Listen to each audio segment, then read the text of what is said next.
ದೀಪಾವಳಿ ಹಬ್ಬದ ಸಂದರ್ಭದಲ್ಲಿ 13,000ಕ್ಕೂ ಅಧಿಕ ವಿಶೇಷ ರೈಲು ಸೇವೆ ಕಲ್ಪಿಸಲಾಗಿದ್ದು 1,05,00,000ಕ್ಕೂ ಅಧಿಕ ಜನರು ರೈಲ್ವೆ ಮೂಲಕ ಪ್ರಯಾಣ ಕೈಗೊಂಡಿದ್ದಾರೆ ಎಂದು ರೈಲ್ವೆ ಸಚಿವ ಅಶ್ವಿನಿ ವೈಷ್ಣವ್ ತಿಳಿಸಿದ್ದಾರೆ.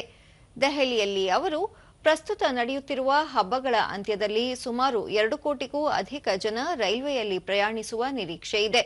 ದೀಪಾವಳಿ ಮತ್ತು ಛತ್ ಹಬ್ಬದ ಪ್ರಯುಕ್ತ ದೇಶಾದ್ಯಂತ ಜನರ ಸಂಚಾರಕ್ಕೆ ಹೆಚ್ಚಿನ ಅನುಕೂಲ ಮಾಡಿಕೊಡಲಾಗಿದೆ ಎಂದು ಹೇಳಿದರು.